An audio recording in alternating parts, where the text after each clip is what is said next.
Welcome. सर्वप्रथम मी सर्व विद्यार्थी मित्र तसेच पालक आणि सर्व गुरुजन वर्गांचे माझ्या पॉवरपॉईंट प्रेझेंटेशनमध्ये स्वागत करतो. सुस्वागतम, सुस्वागतम, सुस्वागतम. आज संपूर्ण जगभरामध्ये करोना महामारीनं थैमान घातलेलं आहे. त्याच्यातून आपण पण सुटलेलो नाहीत. म्हणून आपल्या शाळा मागील 2 महिन्यापासून बंद आहेत. या लॉकडाऊन पिरियडमध्ये मी एक छोटासा पॉवरपॉईंट प्रेझेंटेशनचा प्रयोग किंवा उपक्रम केलेला आहे, तो तुमच्यासमोर सादर करीत आहे. प्रथम मी माझा परिचय करून देतो. माझे नाव गजानन साहेबराव इंगोले. माझ्या शाळेचे नाव अभिनव विद्याविहार हायस्कूल पूर्णा, तालुका पूर्णा, जिल्हा परभणी.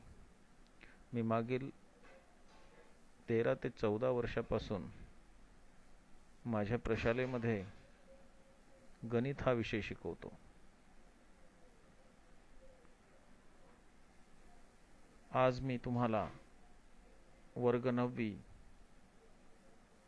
भाग 1 गणित भाग 1 मॅथेमॅटिक्स पार्ट 1 मधलं चॅप्टर 1 प्रकरण पहिले पाहणार आहोत. प्रकरणाची सुरुवात करण्यापूर्वी मी तुमच्यासमोर काही चित्र दाखवतो. त्या चित्रांचं निरीक्षण केल्यानंतर तुम्हाला प्रकरणाचा पुसटची संकल्पना येईल. सुरुवातीला एक फुलांचा गुच्छ, चाब्यांचा पुंजका, पक्ष्यांचा थवा, वह्यांचा गठ्ठा, जनावरांचा कळप आणि संख्यांचा समूह. तर या ठिकाणी फुलांचा गुच्छ यालाच आपण इंग्लिशमध्ये flower bouquet, bunch of keys, flock of birds, pile of notebooks, head of animals, collection of numbers. या संपूर्ण चित्रांचं निरीक्षण केल्यानंतर आपल्याला असं लक्षात येते की या ठिकाणी हे सर्व समूहदर्शक शब्द आहेत. जसे गुच्छ, बंच, थवा, गठ्ठा, कळप, त्याचप्रमाणे केळीच्या झाडाचं घड, पैशाचं बंडल, हे असे शब्द समूहदर्शक आहेत. मग अशा समूहदर्शक शब्दामध्ये म्हणजेच त्या समूहामध्ये येणारे घटक जर आपल्याला क्लिअर आणि डेफिनेट सांगता आले, म्हणजेच अचूक व नेमके सांगता आले, तर अशा समूहांना आपण संच म्हणतो. मग या ठिकाणी दिसणाऱ्या सर्व चित्रामधले जे समूह आहेत त्या समूहामधले घटक आपणाला क्लिअर आणि डेफिनेट सांगता येतात, म्हणून अशा समूहांना आपण संच म्हणतो. तर मग आपण आज संच या प्रकरणाला सुरुवात करू. संच, सेट्स.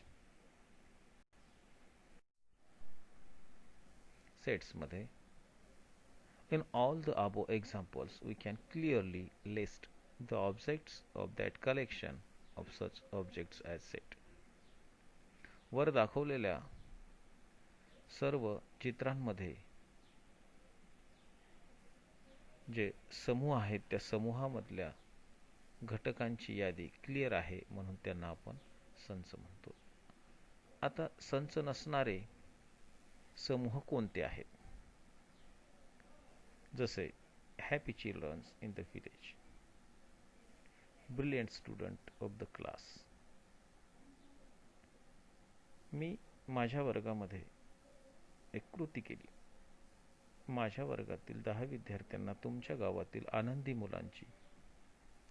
आनंदी मुलांची यादी करून आणायला सांगितली. 10 विद्यार्थ्यांची यादी मी तपासल्या. नंतर माझ्या लक्षात असं आलं की प्रत्येक मुलाच्या यादीमधले 10 आनंदी मुलं किंवा आनंदी मुलांची नावं सारखी नव्हती. म्हणून हा संच किंवा हा समूह क्लिअर नव्हता, स्पष्ट नव्हता. मग जो समूह क्लिअर आणि स्पष्ट नसतो त्या समूहाला संच म्हणता येत नाही. तसंच मी माझ्या शाळेतील 2 शिक्षकांना, आमचे सूर्यवंशी सर आणि दाने सर यांना वर्ग 10वी ब मधल्या ब्रिलियंट स्टुडंट्सची यादी करायला सांगितली. 10 ब्रिलियंट स्टुडंटची यादी करा म्हटलं. बताने सरने केलेली यादी आणि सूर्यवंशी सरने केलेली यादी मध्ये येणारे विद्यार्थी काही प्रमाणात सारखे होते, पण काही विद्यार्थी वेगवेगळे लिहिले गेले होते. म्हणजे याचा अर्थ त्या समूहामध्ये किंवा त्या वर्गामध्ये ब्रिलियंट असणारे स्टुडंट जे आहेत ते तीनुसार बदलत गेले. याचाच अर्थ to be happy and to be brilliant differ from person to person. Therefore, these collection are not set. मग असं जे कलेक्शन आहे त्याला सेट्स म्हणता येत नाही. जसं की ज्या समूहामध्ये हॅपी, ब्रिलियंट असे शब्द येतात. उदाहरणार्थ तुमच्या वर्गातील हुशार मुलं, तुमच्या गावातील श्रीमंत व्यक्ती, श्रीमंत, हुशार, आनंदी असे शब्द जर समूहामध्ये असतील तर ते सापेक्ष आहेत, म्हणून तो समूह होऊ शकत नाही.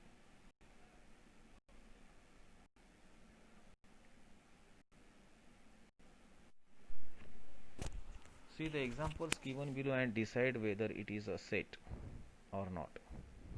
Example number 1, day in a week. Example number 2, months in a year. Example number 3, brave children in the class. Example number 4, first 10 counting numbers. Example number 5, strong forts of Maharashtra. Example number 6, planets in our solar system. मग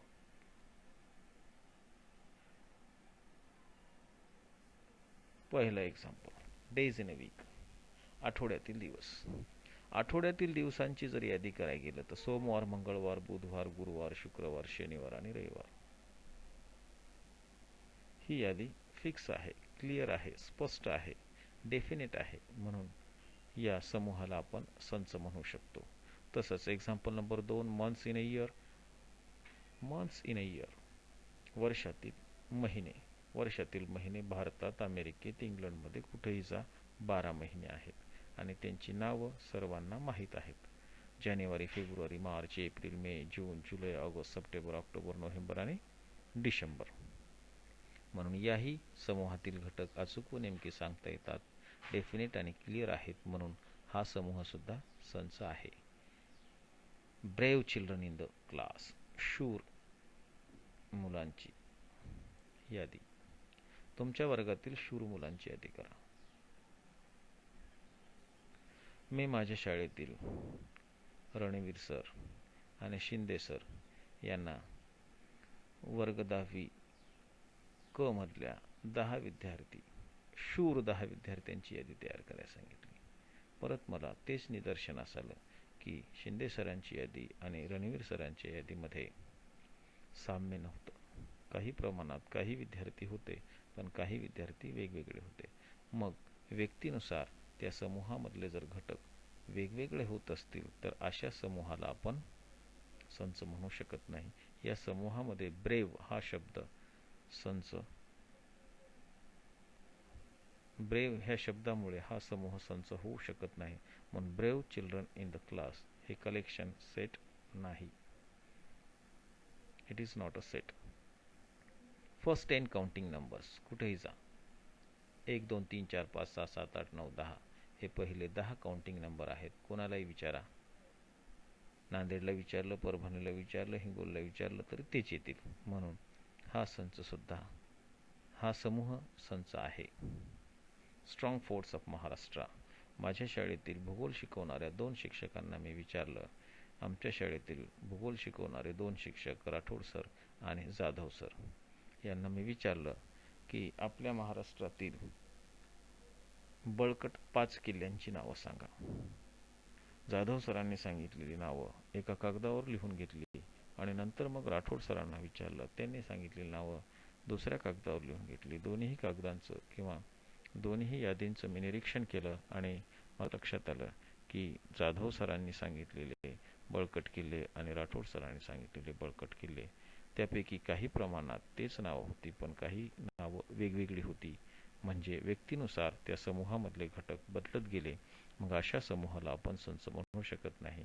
म्हणून या ठिकाणी 5 नंबरचा जो समूह आहे तो संच नाही. It is not a set. Planets in our solar system. Solar सिस्टीममध्ये जे प्लॅनेट्स आहेत ते क्लिअर आणि डेफिनेट आहेत, म्हणून हा समूह संच आहे.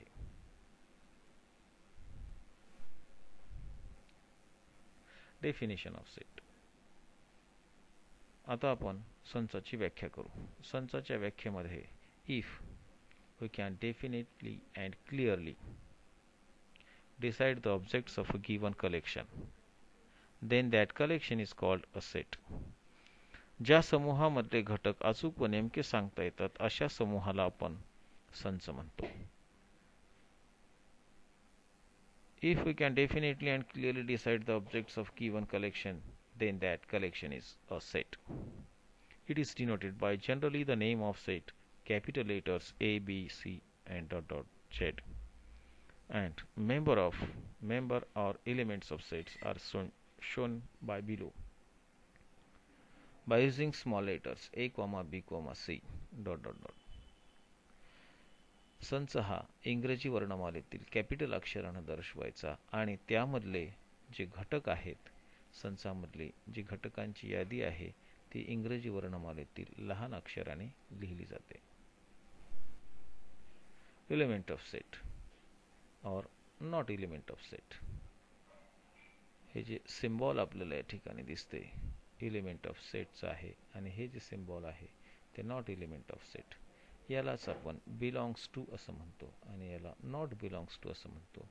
बिलॉंग्स टूचा अर्थ चा घटक असणे आणि नॉट बिलॉंग्स टूचा अर्थ चा घटक नसणे. Small a belongs to capital A. If A is an element of set A, then we write small a belongs to capital A. म्हणजे small a हा capital A चा घटक आहे. Element of set and or not element of set मध्ये A, small a is not belongs to capital A. If A is not an element of set A, then we write A is not belongs to capital A. Small a हा capital A चा घटक नाही हे असं दर्शवतात. Small a is not belongs to capital A.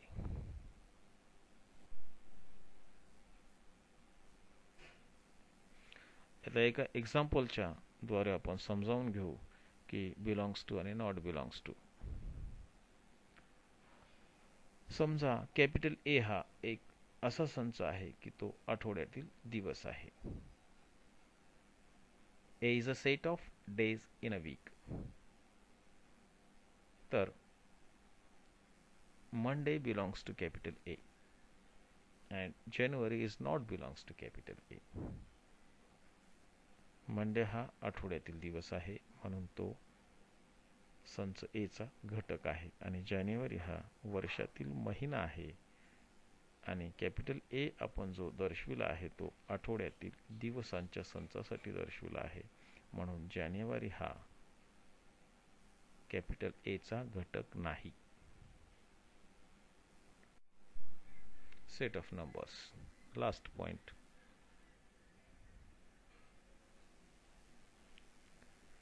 Capital N is equal to in curly bracket 1 2 3 4 dot dot dot is a natural number.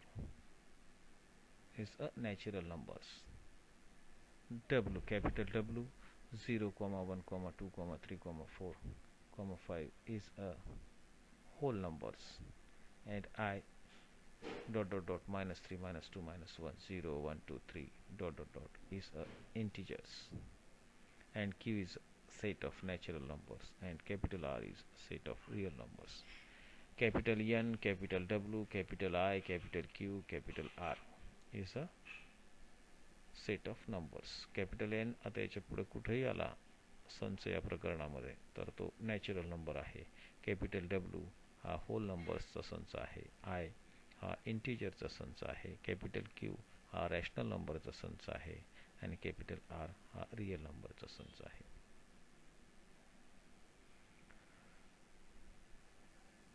सर्वांनी माझा video ऐकला त्याबद्दल सर्वांचे मी मनपूर्वक आभार. आणि माझे असेच व्हिडिओ तुम्ही माझ्या पीपीटी पॉवर प्रेझेंटेशनला